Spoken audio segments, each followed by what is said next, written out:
Hello. Hello. Yeah, good evening, sir. Good evening. Yeah. So today I want to discuss a lot of important theory. There are some problems in problem set 2 that we have not yet discussed, which we'll get to, Yeah, but probably later. Like when we do a discussion for problem set 3, that time we'll do the last 3-4 problems that are left. Okay. okay. So I want to actually do the theory today. So because we have to start the congruences part. So that is very important. But before we start that, I would like to introduce the topic with this. So for example, you have a question like this. Solve the equation 22x plus 60y is equal to GCD of 22, 60. Basically, that is 2. So let's try to solve this equation and think about how you would go about solving this equation. Okay. So give it a try.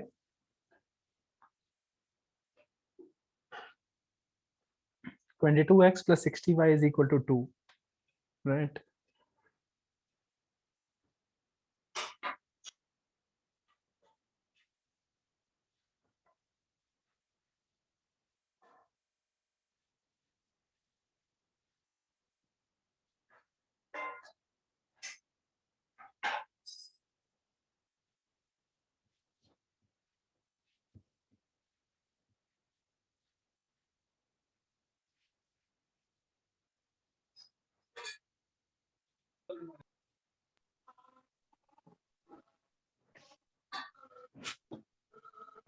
So for those who have come in late, what we are doing is we are going to discuss the last few problems of problem set 2 later. And we are going to right now go ahead in the theory, and I'm going to introduce the topic of congruences. Okay. So to introduce the topic, we'll start off with this: how to solve a linear equation like this: ax plus by is equal to c. So normally you cannot solve for x and y unless you know two equations. So right now you have only one equations and you are supposed to solve for x and y. You should mute your class. You should mute your thing if you have a background noise and all. Mute yourself if there is background noise. Otherwise, nobody can hear. So right now what we are trying to do is solving this equation. So think of ways to do this. How to find x and y? Here, obviously, we are assuming that x and y are integers. We can divide both sides by 2. That's fine, but that doesn't give us much. So it just becomes another equation, right? Yeah. So might as well keep the original one because still the problem is not solved, right?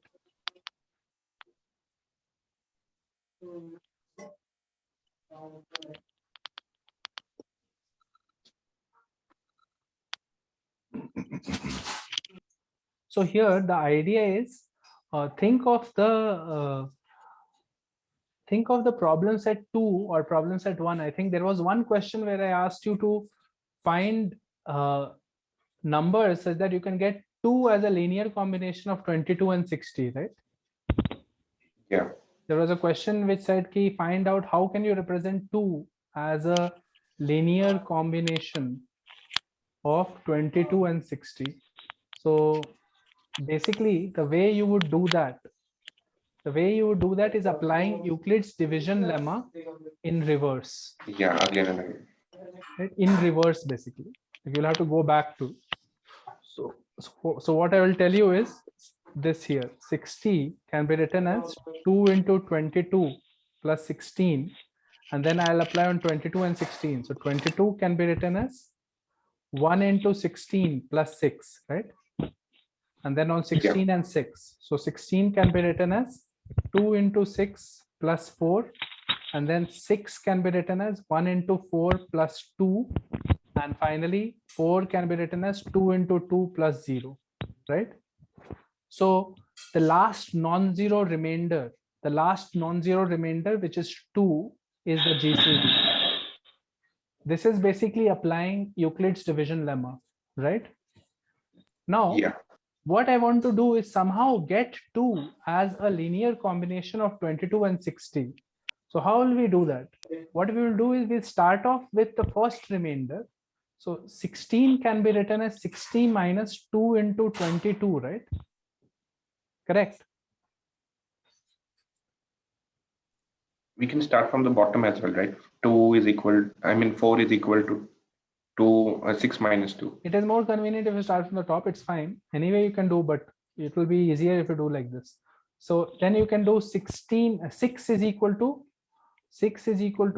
20, wait, 16 I have written like this. 6 is equal to 22 minus 1 into 16, and I will put 16 from here, right?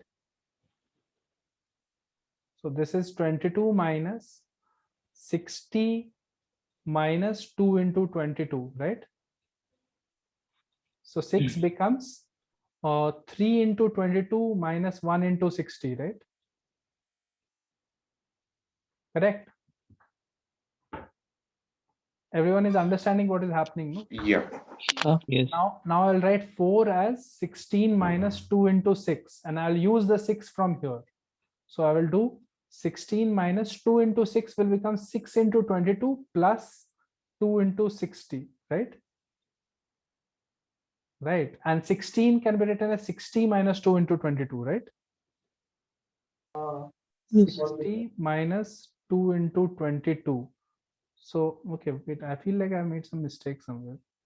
4 is equal to 16 minus 2 into 6. So this is becoming what? 60 minus 2 into 22.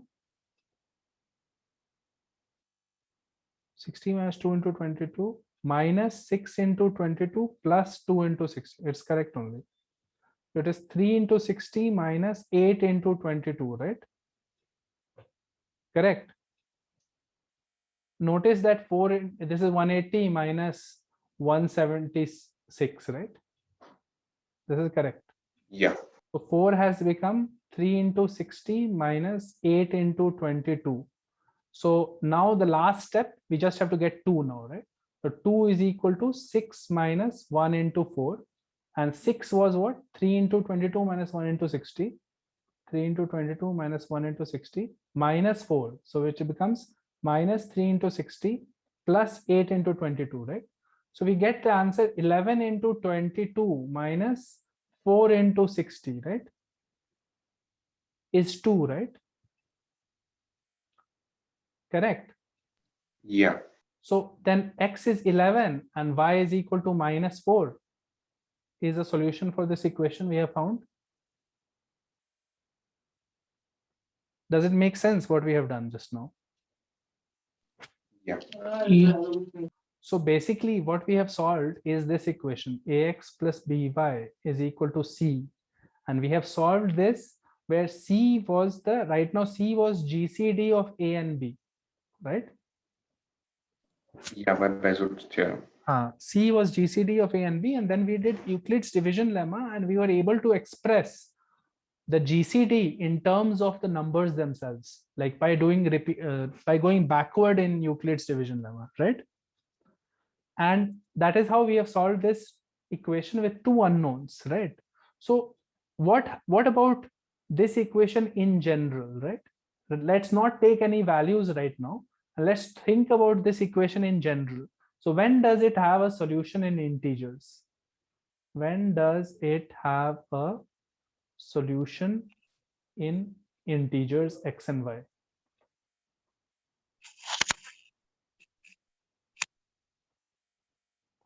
When does it have a solution in integers x and y? That is our question. When GCD of A and B divides C. Correct. So GCD A and B must divide C, only then, right? Because if GCD of A and B does not divide C, then this side is divisible, but this side is not divisible, right? So they cannot be equal, right? Yeah. Correct. So now let's do 2 cases, okay? So if we want to solve this general equation, we'll do 2 cases. Case 1, let's take GCD of A and B is equal to 1. let's say A and B were co-prime to each other, right? Correct. Yeah. Then let's try to solve the equation. Right now, let's forget about this equation C. Let's just solve this equation. AX plus BY is equal to GCD of A and B. Let's solve this equation. And in this case 1 is when it is equal to 1. Okay. So AX plus BY is equal to 1 is my equation. So by the same method that we followed earlier by Euclid's division lemma, I will be able to express 1 as a linear combination of A and B, right? Yeah. Right. What I will do is basically write A and B and write the Euclid's division lemma to find the GCD of A and B, right? Eventually, A will be like this, Q1 into B plus R1, and then B will be Q2 into some, this is, let's say B, then this is some other value here, right? R1, right? Plus R2, right? No, Q2 into R1, yeah, correct. Yeah. And this is R2, correct, right? And so on you go. The last non-zero remainder has to be 1, no? Because the GCD of A and B was 1, right? Correct? Yeah. In the next step, what you have to do is R1 and R2. So R1 will be Q3 into R2 plus R3, right? Like this. You keep going down, right? At some stage, this method will end and it will have 1 as the GCD, right? Now you can go back and you can write R1 in terms of A and B, then R2 in terms of B and A1, and B and R1, and then use those results again to finally get the solution, right? Is everyone understanding that you can find a solution right now for this equation? Yeah. Correct. Once you find a solution, you have a question. Is that the only solution? Is that the only solution? That is not true. There can be more solutions also. So Yeah. let's say x1, y1 was one solution that you just now found. Okay. So if x1, y1 was one solution, then you can easily see that a x1 plus k times b plus b y1 minus k times a. What is this expression becoming? Let's see. This is ax1 plus akb plus by1 minus bka, right? And akb and bka cancel, right? Yeah. Original equation. So this is original equation. This is 1, right? Because this was a solution for the original equation, right? Yeah. So a new solution can be constructed from one solution. So once you have some particular solution of this, right, then after that you can construct infinite solutions after that. Because I can say if x1, y1 was a solution, then so is x1 plus k times b and y1 minus k times a, where k is an integer, right? Yeah. So basically, now we have learned that we can solve this equation completely. Like we can solve this equation, all possible solutions we can find, right? All we have to do is solve one of them, like find one solution. After that, it is done, right? Yeah. Correct. So let's think about the case when, let's say, GCD A and B is greater than 1, right? AX plus BY is equal to GCD A and B was my overall question. And I want to solve the situation when this GCD is itself greater than 1, right? So I'm going to say let G is equal to GCD A and B. Okay. G is equal to GCD A and B. So what we have to solve is basically AX plus BY is equal to G, right? Correct. Yeah. So great. So we know that G divides both A and B by definition because it is GCD, right? So what can we do? What can we do is we can divide by G, right? And convert it like this: A by GX plus B by GY is equal to 1, right? Yeah. And this becomes the same question, no? Because this is an integer now, right? And this is an integer now, right? Yeah. This becomes the same question as the previous case, right? You understand? Because previous case was some integers were adding to 1, right? Now this can be written as ux plus vy is equal to 1, no?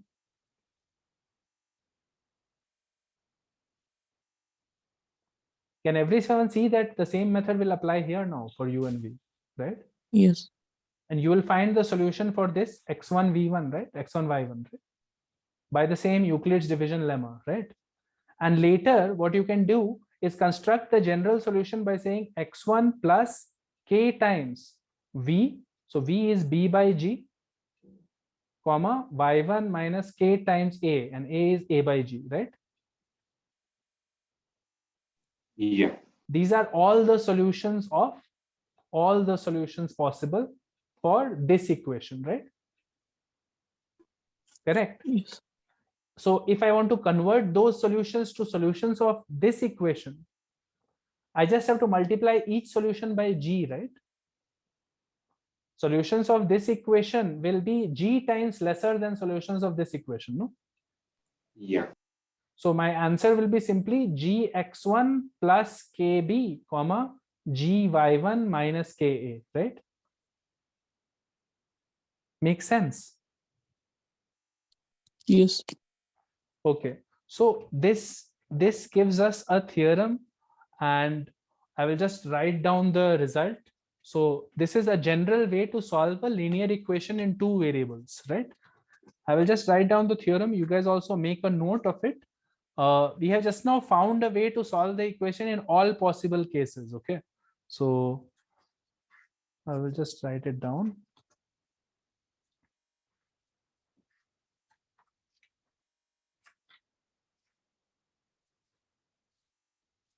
This is called the linear equation theorem. Linear equation theorem. And this says, let a and b be non-zero integers, and let g is equal to GCD of a and b. Okay. The equation ax plus by is equal to g always has a solution in integers, and how can we find a solution? By Euclidean division algorithm, right? Euclidean division algorithm applied repeatedly, and every solution to this equation, every solution to this equation can be obtained by substituting integers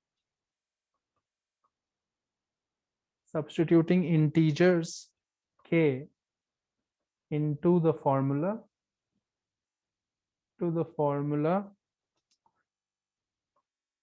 x1 plus k times b by g, comma y1 minus k times a by g, as long as x1 y1 was one particular solution, was a solution. You have to find one solution first, and then you can find all the possible solutions, right? Correct. If your equation was ax plus by is equal to c and g does not divide c, then no solution exists. Yeah. So this is the theorem. This is a summary of everything that we have done so far. Okay. So I hope that is clear. The reason why we are doing this will become clear soon. Like, the reason we are doing this is because this is important stuff that you need to know when you are discussing congruences. So now we will begin the study of congruences. Okay. So congruences, what does that mean? So basically in number theory, you talk about some number being same as another number modulo, say 2, right?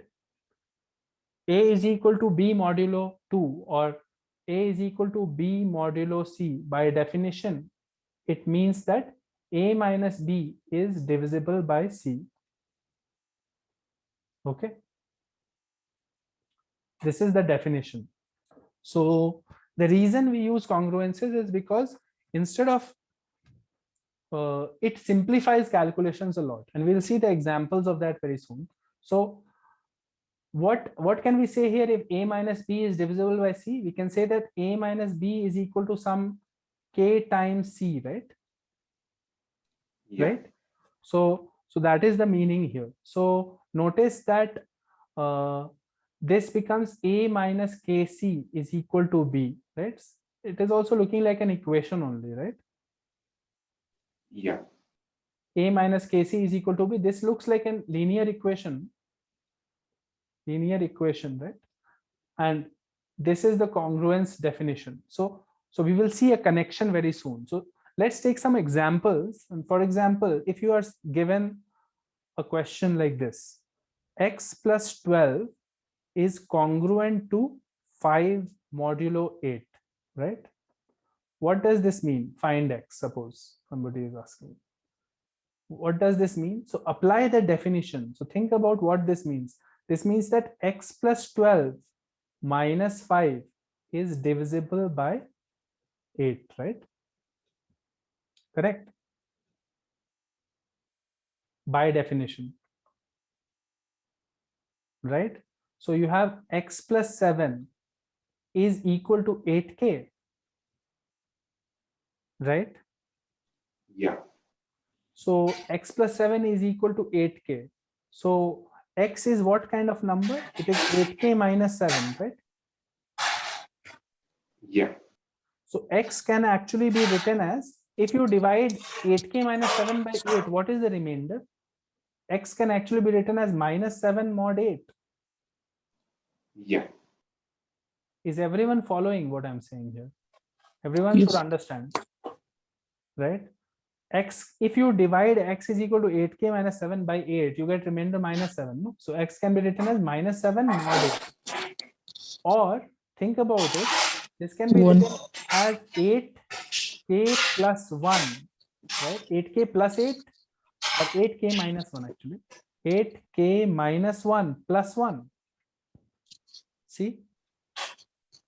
That is also the same thing, no? Yeah. And k minus 1 is also an integer. K was an arbitrary integer, right? So we can write this also as 8k dash plus 1, right?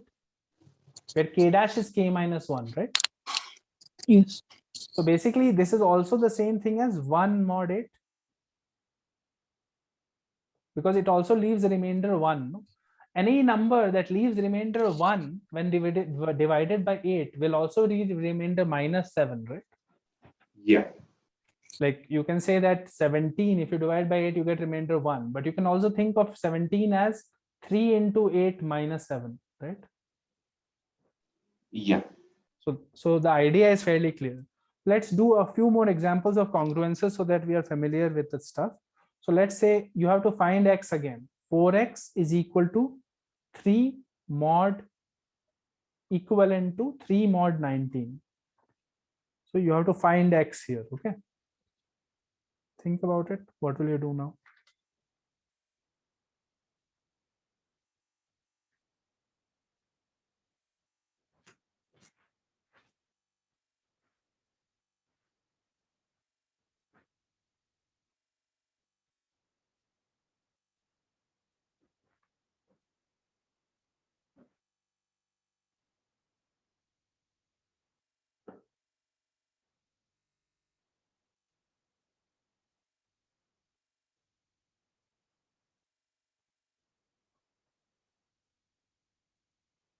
Find x.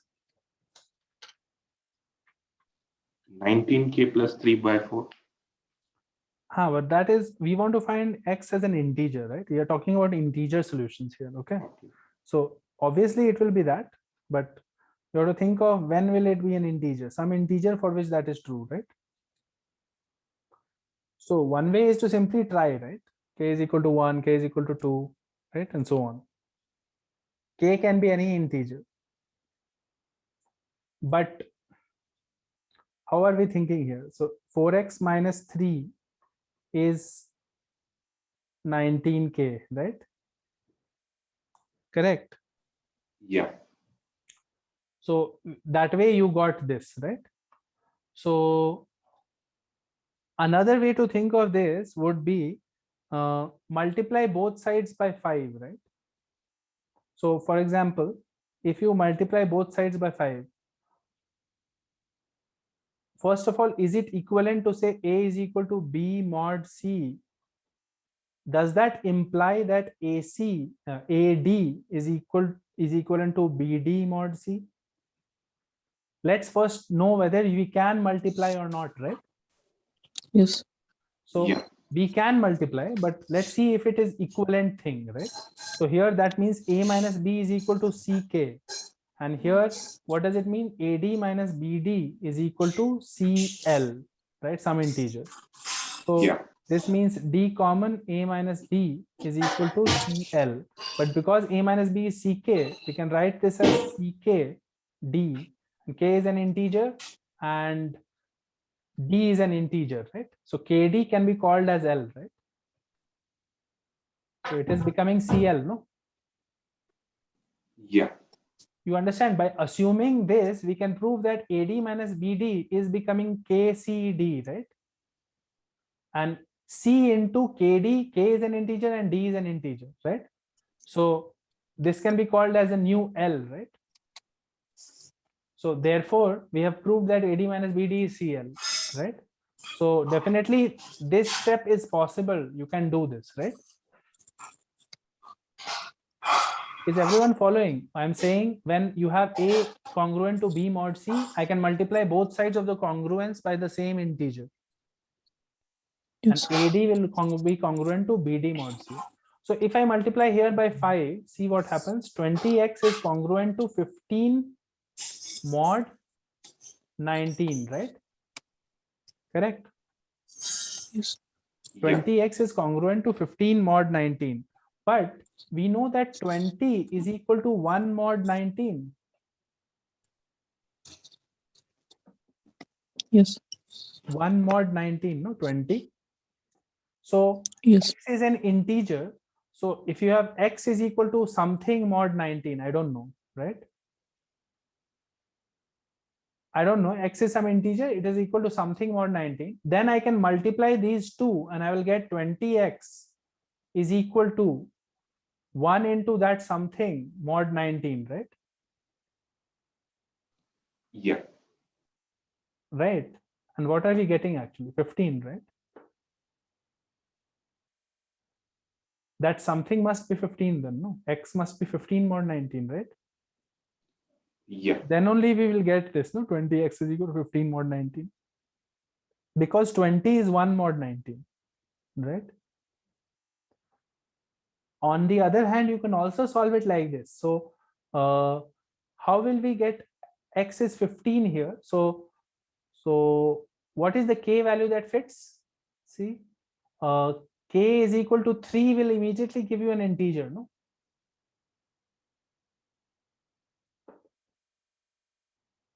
X is becoming an integer when k is equal to 3 and it is becoming what, 60 by 4, right? 15. Yeah. If you had tried some numbers here, k is equal to 0, didn't give an integer. 1 didn't give an integer. 2 didn't give an integer. 3 gave an integer, right? You can go on trying integers here till 18 because it is mod 19 and you will get some answers. Are you understanding?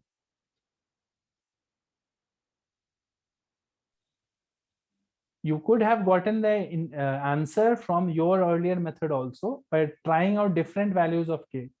However, we have just now seen a property that if you have a congruence, you can multiply both sides of the congruence by the same integer and the congruence is unchanged. It's the same, it is equivalent to that.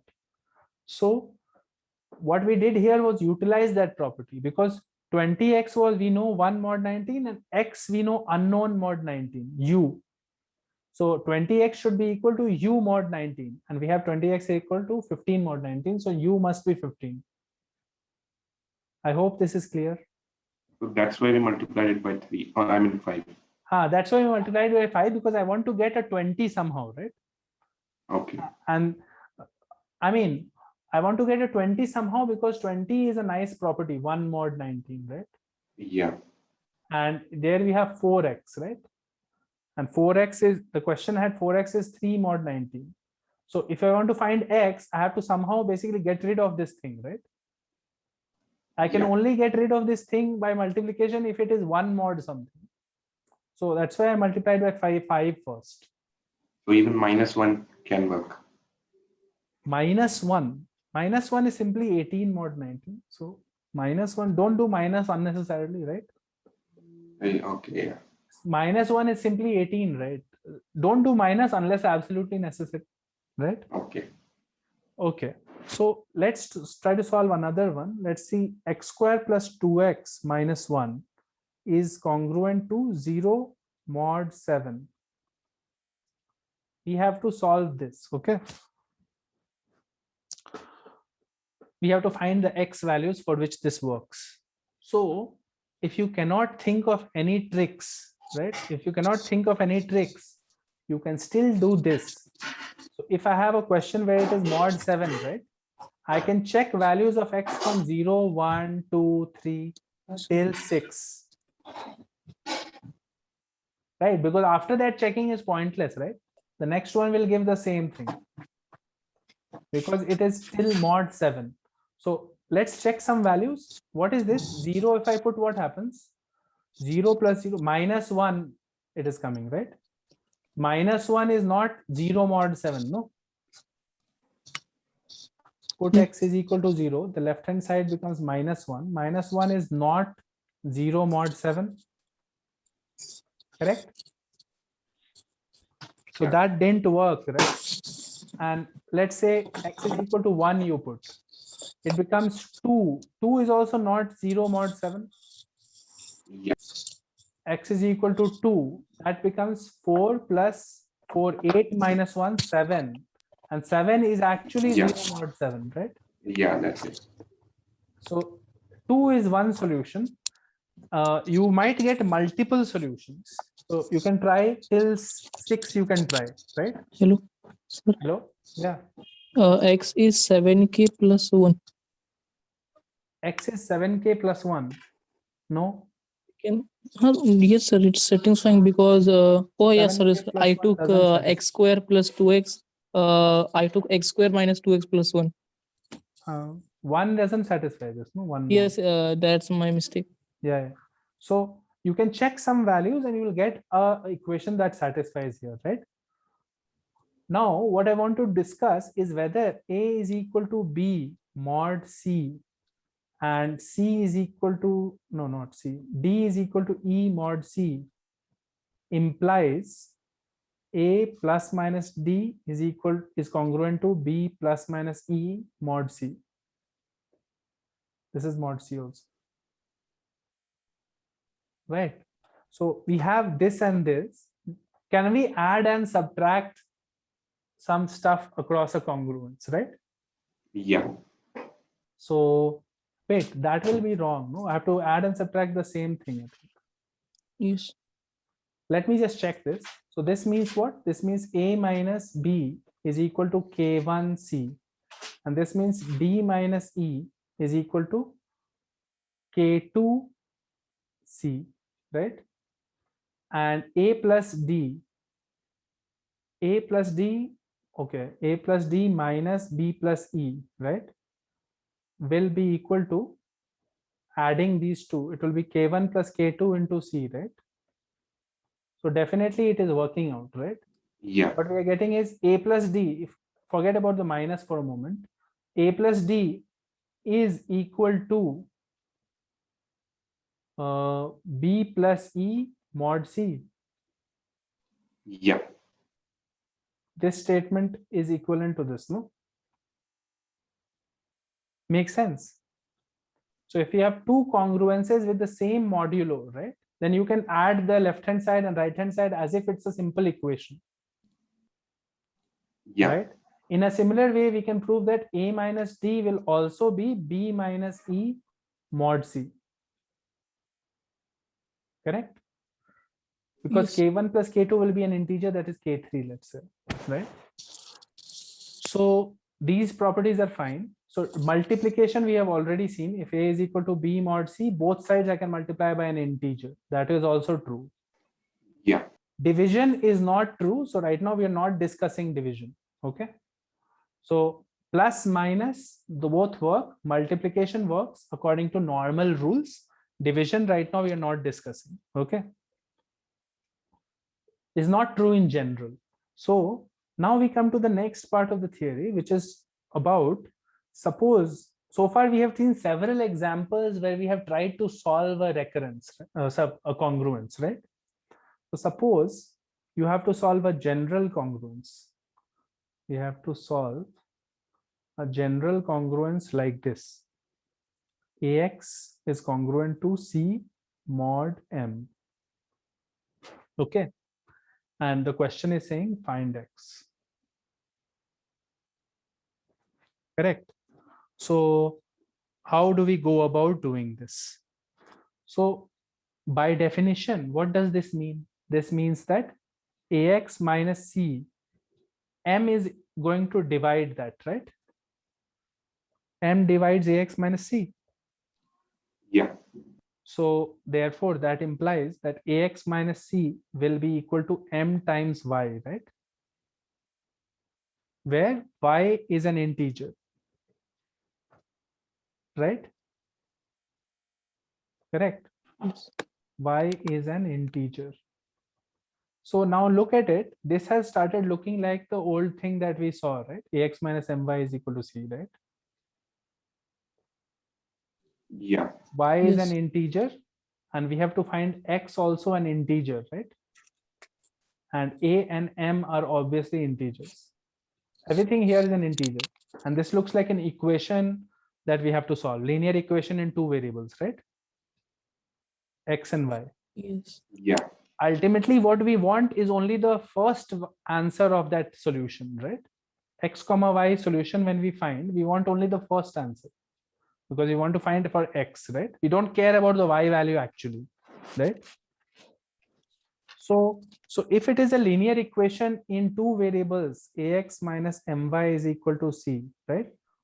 Now we can say some stuff about it from the previous theory. And that is why we discussed that theory in the beginning of the class, right? Yeah. When will this linear equation have a solution? When When C is a integer multiple of GCD of A and M. GCD of A and M divide C, right? Yes. Only then solution. Only then it has a solution. Now, what I will do is I will, if that is the case, let's try to solve it, right? If that is the case, let's try to solve this equation. So let's, instead of solving this equation, we can solve the easier equation, which is after dividing by G, right? GCD of A, C and M, right? Or basically, don't worry about it. Let's just solve this equation. AU plus MV is equal to G, where G is what? G is GCD of A and M, right? Correct. U and V are my placeholder variables for the solutions of this equation. Correct. Yeah. Once we have, if we know the solutions to this, it is very easy to convert those solutions to solutions of this equation. Because I know that G must divide this, right? Then only it has a solution, no? Yeah. So if G is a factor of C, then I can multiply the solutions of this by C by G, right? To convert all the solutions of this to solutions of this. Yeah. Is everyone getting it intuitively what we are doing? Yes. We had to solve this. ये solve करना था. So to solve this right now, I will not worry about this. I will first check whether it has a solution or not. It has a solution if GCD A and M divide C. Okay, so let's say that is the case.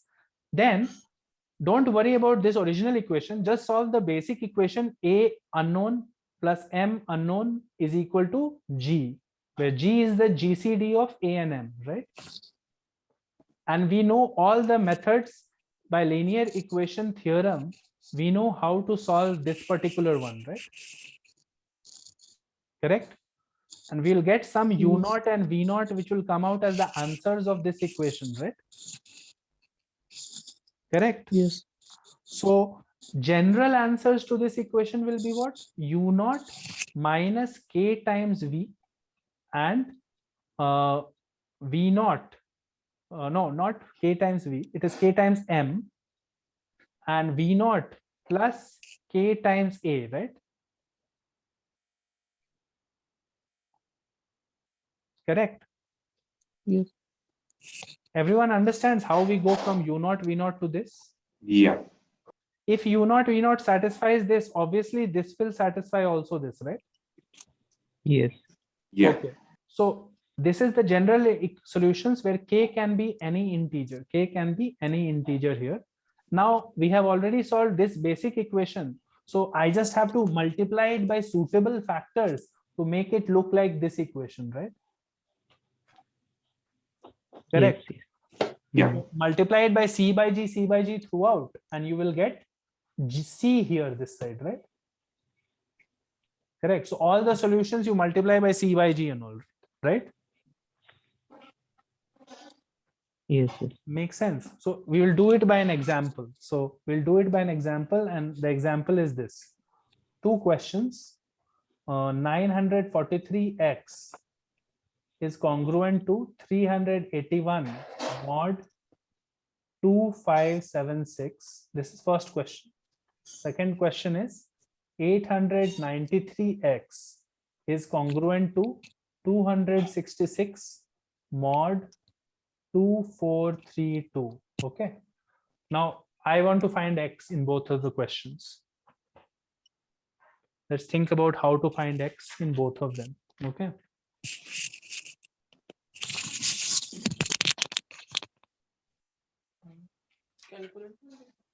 No calculators are required here. No calculators are required. Look at this as ax is equal to c mod m. So when is a solution possible? This is going to convert to ax minus c is equal to my, right? And ax minus my is equal to c, right? So therefore solution is only possible when GCD of a and m divides c, right? So what is my c? C is 381. So GCD of a and m. A is 943. This is 2576. Should divide 381, right? So how will you find GCD of this? Do the Euclid's division lemma. 2576 will be equal to 2 into 943. That will be 1886, right? So 114 this side and that side is 576. So 690, right? Correct? Then 943 is equal to 1 into 690 plus 10 and 243. So plus 253. 690 is equal to 2 into 253, 506 plus 184. And now 253 is equal to 1 into 184 plus 16 plus the 69. 184 is equal to 2 into 69, 138. And the subtraction will be 46, right? And now it is clear that 69 is equal to 1 into 46 plus 23, and now there will be a 0. So last non-zero remainder is 23, right? So GCD is equal to 23. Yes.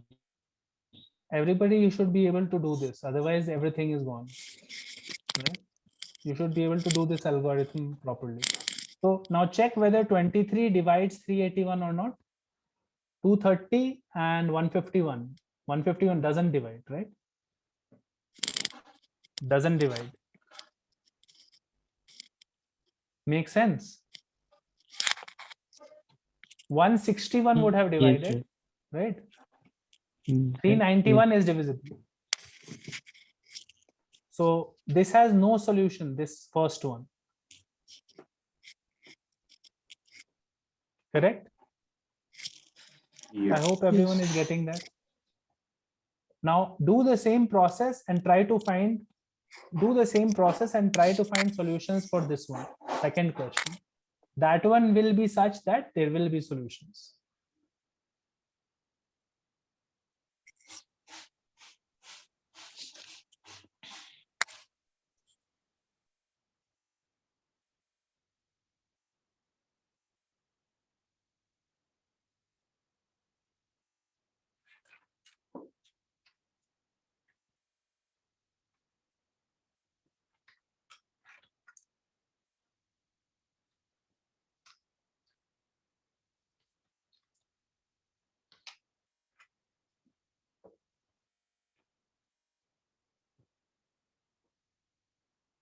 So which two numbers GCD you have to take here? GCD of 893 and 2432. Has anybody found the GCD yet? No.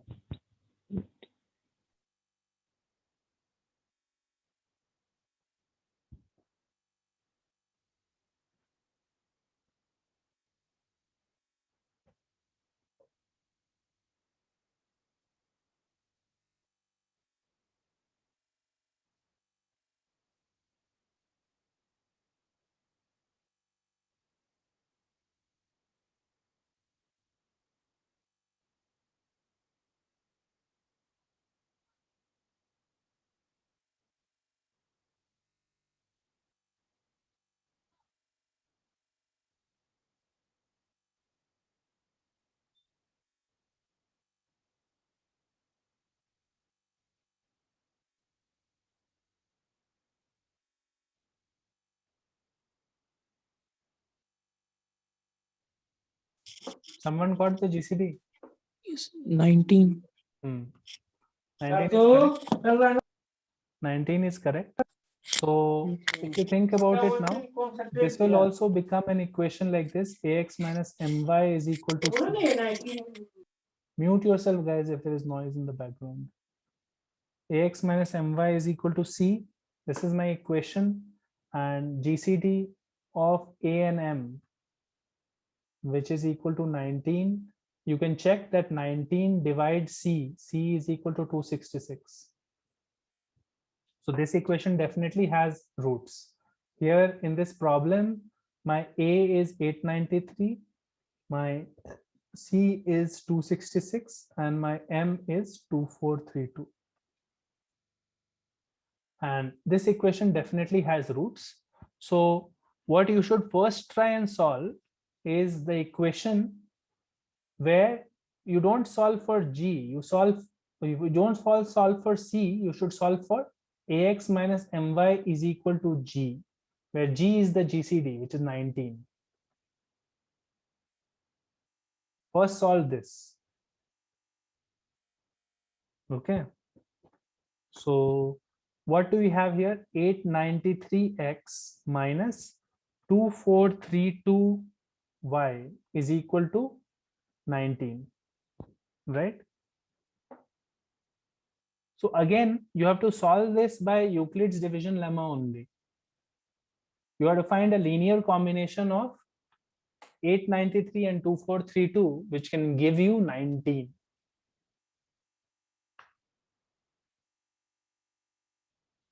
So I will just tell you the answer because it might be a little long, but I want to be sure that everyone knows how to solve this. What are you supposed to do? The EDL, we have to apply the reverse process. So how do you start? How do you start it? 2432 is equal to 893 into 2 and Something. yeah, 2 into 893 plus some remainder, right? yeah, And then you take 893 and that remainder, right? yeah. and just do the Euclid's division lemma to get the 19 answer somewhere here, right? Yeah. 19 answer must come because we know that GCD of that is 19. Then reverse that process to get how to get 19 in terms of this and this, right? Yeah. So once you reverse that process, what comes is 79 and 29, okay? So 79 and 29 is the answer here, okay? Makes sense. So my equation, this equation has solution 79 and 29. So what should I get to get a solution of the original equation, which was C, right? Multiply by 14. Multiply by 14. 266 by 19, right? Correct. Correct.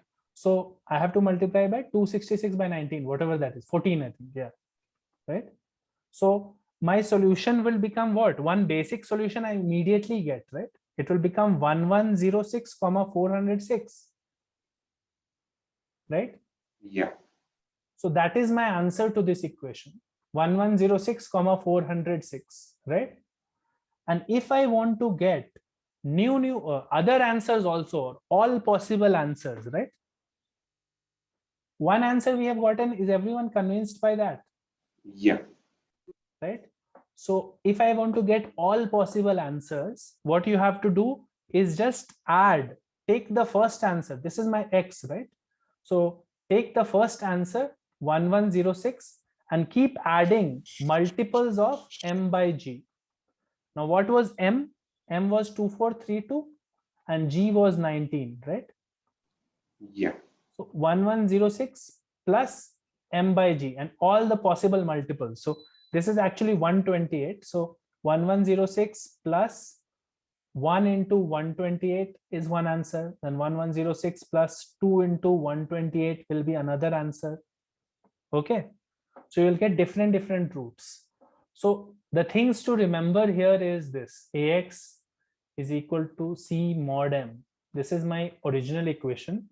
I started out with this and I converted it into AX minus MY is equal to C linear equation, right? The solutions will happen only when G is equal to GCD of A and M divide C, right? And if a solution happens, solve this equation, right? Solve this equation, find X naught, Y naught, right? X naught, Y naught is a solution of this. So to get the original equation, multiply by C by G, right? So C by G X naught, comma C by G Y naught is one of the original equation solution, right? Correct.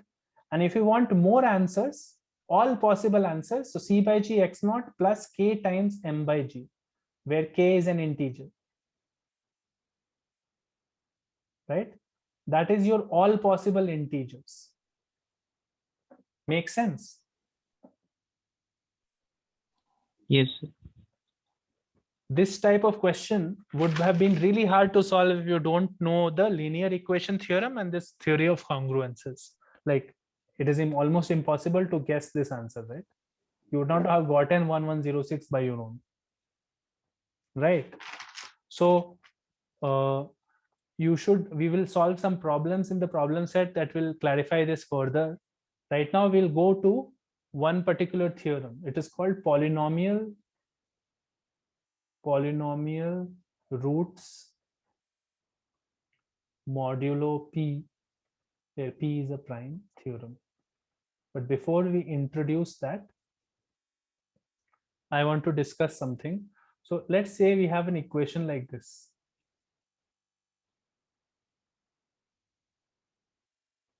Okay.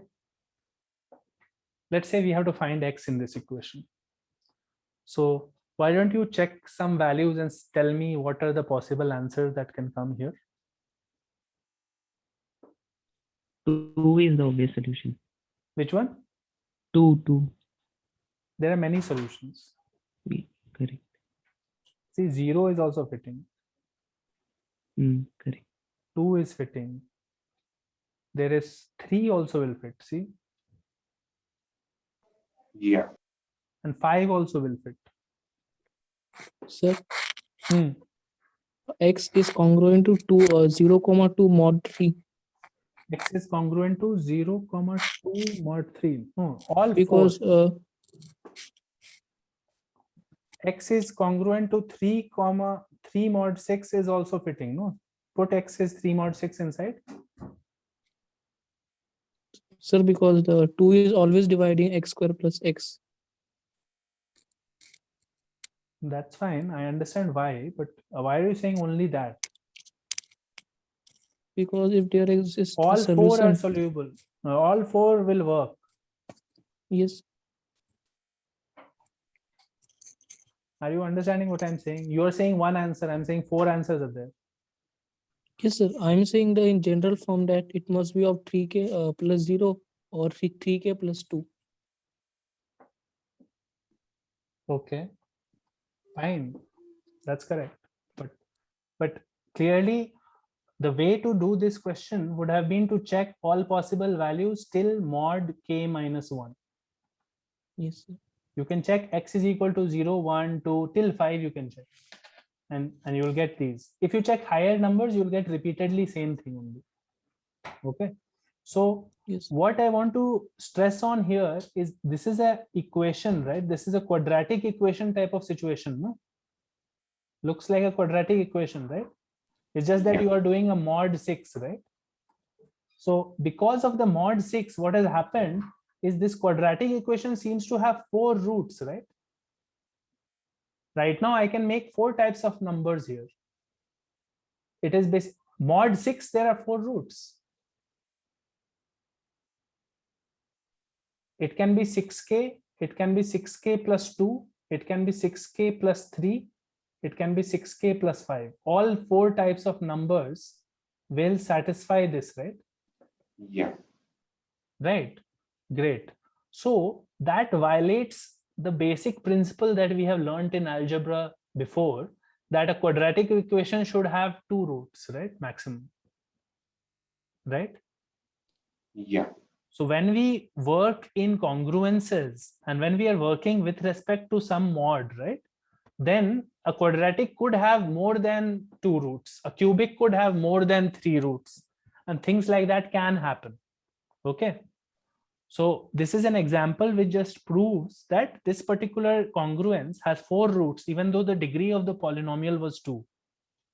Right?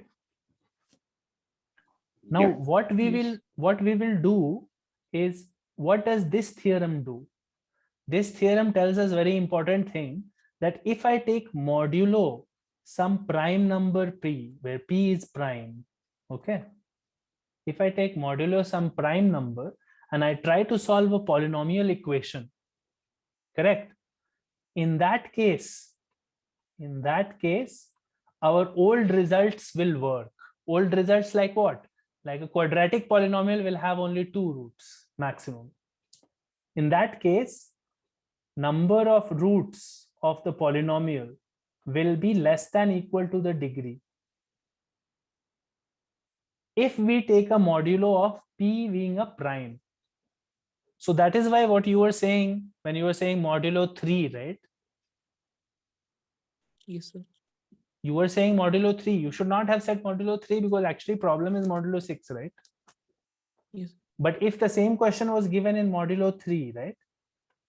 Now see, how many roots are there? 0 will work, 2 will work, right? 1 doesn't Yes. work, right? Yes. So now there are only 2 roots, no? Yeah. If I did modulo 5, right?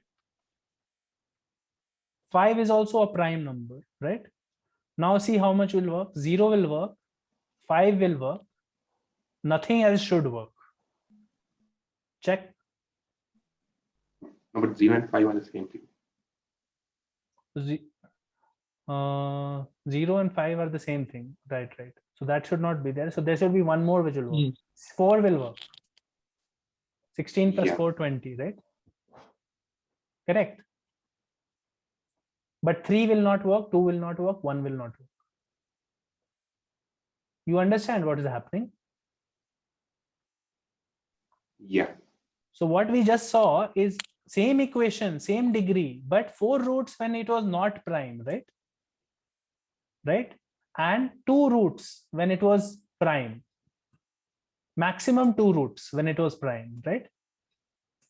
So that is my polynomial roots modulo P theorem. Okay. So it says the statement of the theorem is this. There exists at least one polynomial fx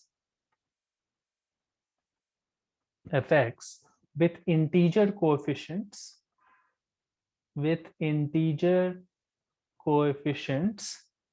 and with leading coefficient. Leading coefficient means what? The coefficient of the highest power. Yeah.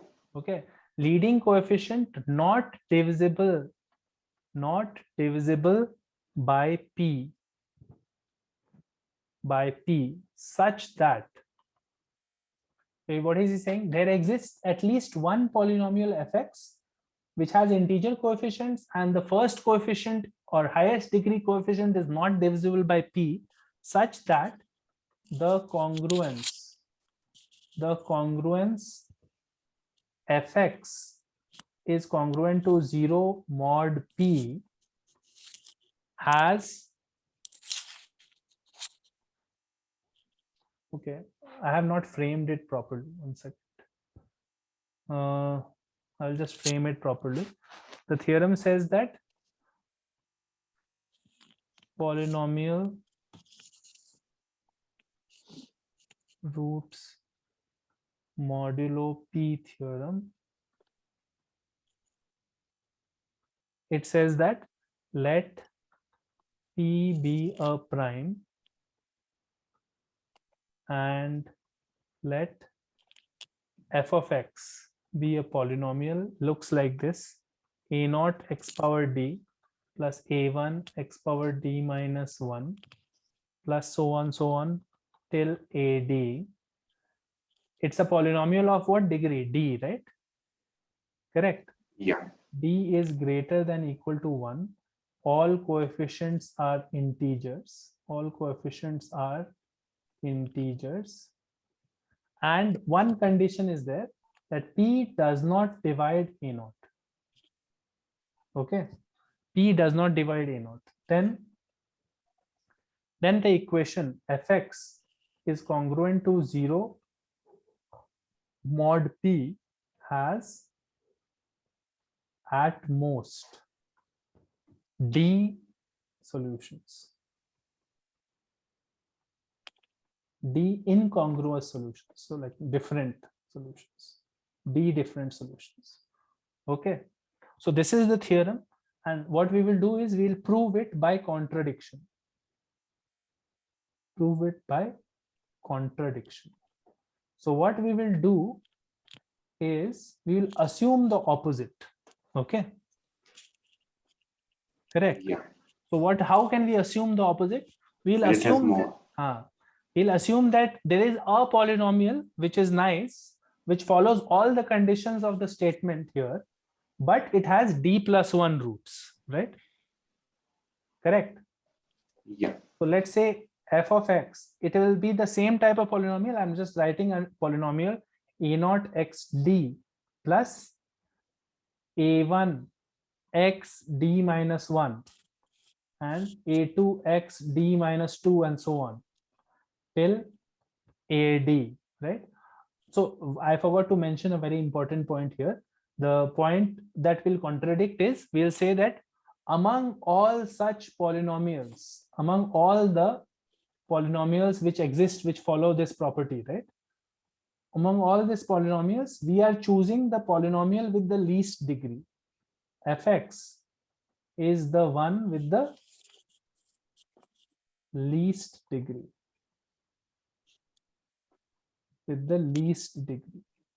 So there is no lower polynomial than d degree fx, okay, which will have this property. That is my statement. Is everyone understanding what I'm saying? Fx Yes, is sir. this polynomial this polynomial apparently has these roots r1, r2. It has rd and rd plus 1. It has d plus 1 roots. To the congruence, fx is congruent to 0 mod p. Right? And the only assumption that we have made here is that fx is the one with the least degree. This is the lowest such possible polynomial. Okay.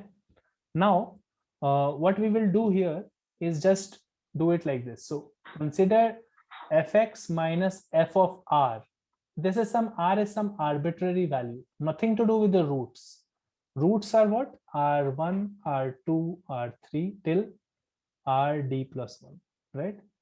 So if you consider f of r some arbitrary value, it will become like this: a naught xd minus rd plus a1 xd minus 1 minus rd power minus d minus 1, and so on till final last one will be a d minus 1 x minus r, and the ad will cancel, right? That last term, the constant term will cancel, no, from both, right? Yes, sir. Now what we can do is quickly factorize it as x minus r, right? Everyone has a factor, right? Because this is divisible by x minus r, no? Yes. This is also divisible by x minus r. This is also divisible by x minus r, right? So what we'll end up getting is a new complicated polynomial. But what is the degree of this inside polynomial? It will be d minus 1, right? Yeah. Because I am taking one factor away. So highest power here will be d minus 1, right? Correct? Yes, Right? sir. So Mhm. this gx basically, let's not worry about the exact calculations. We'll just write it like this: b0 x d minus 1 plus b1 x d minus 2, and so on till b of d minus 1. This is my gx. Okay. So what we have right now is fx minus fr is equal to x minus r g of x, right? Correct. So therefore, we have fx is equal to x minus r g of x plus f of r, right? Correct. This equation we have derived. Here Yes, fx sir. is a d degree polynomial. Yeah. This is a d minus 1 degree polynomial, right? Yes. Now put r is equal to r1, right? So what do we get here? F of x is equal to x minus r1, right? G of x plus f of r1 becomes what? F of r1 is equal to 0 mod p, no? 0 modulus p, right? You understand? Yes, yes. Correct. This is the basic equation, but taking mod p on all the sides, right? You will get fx, basically mod p, is equal to x minus r1 gx plus 0 mod p, no, whole thing mod p, right? Correct. You're not understanding. This fx is 0. Fx, both sides I'm taking with respect to mod p, right? So this one will become 0, no? Yes. Yes, sir. So, but you might ask, this is a function, so how will we take a mod, right? Like this is a number, right? F of r1 will be a number, right? When you put x is equal to r1, right? Yeah. So this r and r1 are constant integers, but what about fx, right? So because we have to do that, let's substitute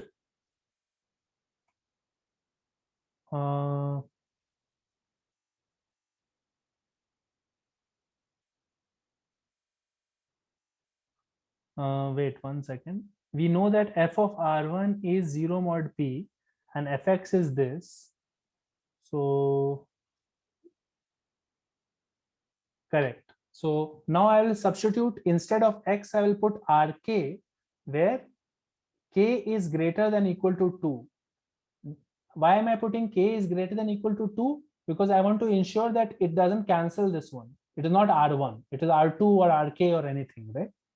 So I will get f of RK is equal to RK minus R1 G of RK plus f of R1, right? This is my equation. If I put in this equation,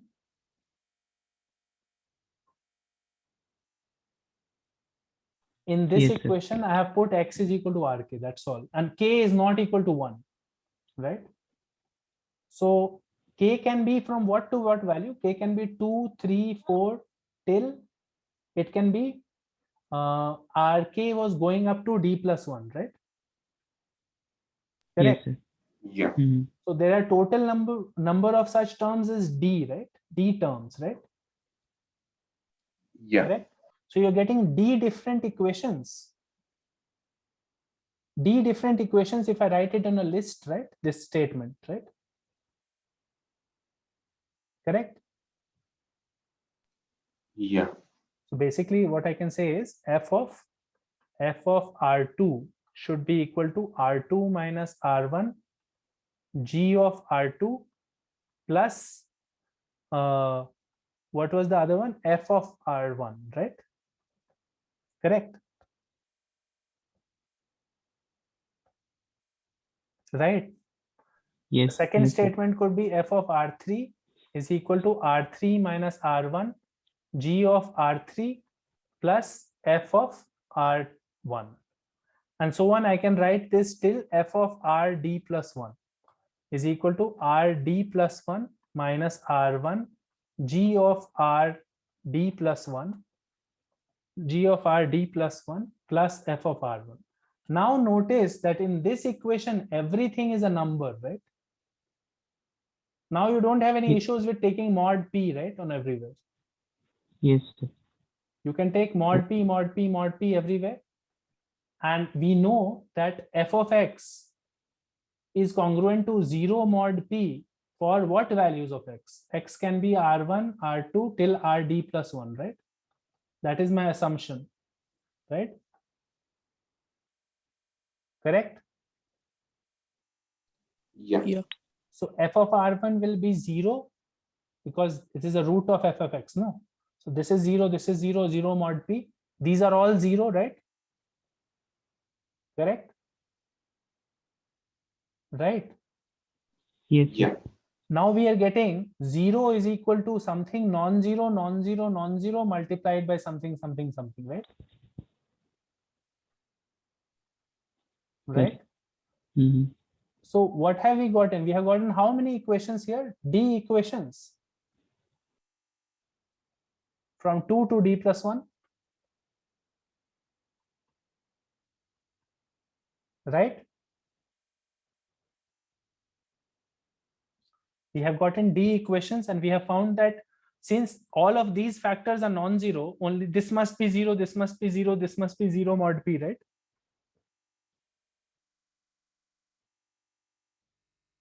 Please be sure that you have understood this part. We are getting G of R2 is congruent to 0 mod p. And G of R3 is congruent to 0 mod p. Because all of these factors are non-zero. These are different roots, right? Yes, correct. Correct. So how many roots are we getting for G? D roots. Yes, sir. And G was a polynomial with what degree? D D. minus 1.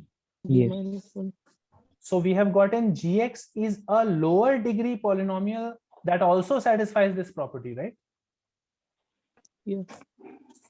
The initial statement that we had made was let fx be the least degree polynomial that satisfies that property, right? Yes. But using that property only, we have proved that Gx, we have gotten a polynomial of degree d minus 1 that also satisfies this property, right? So basically, you should always be able to find a lower degree polynomial, right? No matter what, you start off as the least degree, right? Correct? Yes, sir. And there is only the lower degree, there is a lower limit, no? Like you can keep going down, right? And then correct. you end up with a 0-degree polynomial, which will be 0 mod p, right? That doesn't make sense. So this is a contradiction. This is a contradiction because obviously the statement that we started off with itself has been contradicted. Fx Yes, sir. is not the least degree polynomial now, right? So this contradiction proves that for any polynomial, if you are taking mod p, a polynomial equation will always have less than equal to d roots. Okay, which is what you would have normally expected if you were doing normal algebra, right? So there are many similarities between normal algebra, but there are these significant differences where if I had an equation which was a polynomial equation, but 0 mod 4, right? This could have in general more than 3 solutions. This could have in general more than 3 solutions. They are possible. But if I had this as mod 3, right, then this polynomial has to have less than equal to 3 solutions. Yeah. Okay, so that is the point that I wanted to discuss. Right now, it may seem like this is a very high level theorem. I don't know when it will be used, but we will see applications of this soon enough. Like many times you'll find that this theorem is super useful. Okay. The next thing that I wanted to do, but we'll stop here for today. What we'll do is Fermat's little theorem. That is the next topic. Fermat's little theorem. So basically that says that a power p minus 1 is equal to 1 mod p, where p is a prime. Yeah. So you guys might have heard about this. You guys might have seen a little bit of this before. So before the next class, why don't you read up a little bit, and once you try the problem set 3 that I shared last night, okay? So problem set 3, the first few questions are the stuff that we have discussed so far. The last 2-3 questions are on Fermat's little theorem. So we might do a 1 hour extra class sometime before Wednesday, because I also have to discuss last 2-3 questions of problem set 3. So problem set 2, right? So problem set 2, there are some questions left and a little bit of theory is still left here, Fermat's little theorem. So I will cover that and we will go ahead. So now we are on to the real crux of the subject, Fermat's little theorem, Wilson's theorem, Euler's theorem. We will Hello, find sir. many of these results now.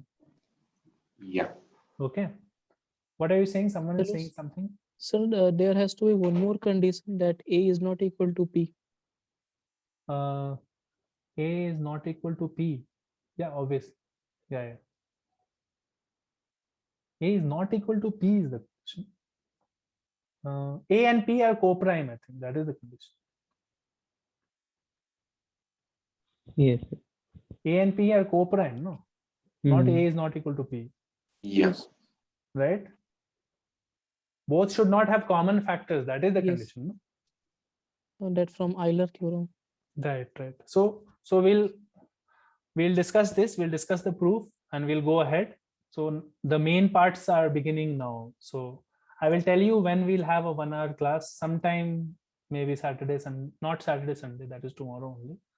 Monday, Tuesday, maybe. Okay. And after that, we will just go ahead with the next week's classes. Okay. That's all for now. I'll see you guys next time. Thank you, sir. Okay. Try the problem set 3. Okay. If you don't Okay. try it in the next 2-3 days, no, you'll forget everything. Okay. Mm. I'm giving this as a warning because it is very easy to forget and very easy to confuse in the stuff that we have done today, the linear equation stuff. Okay. So, and solving congruences. So definitely try the problem set, then you will get a hang of where you are getting stuck, what is the problem. So try it in the next 2-3 days, otherwise you'll have to revisit this video. So I'll let you know then. Okay. Bye. Thank you, sir. Hmm. Yes, sir.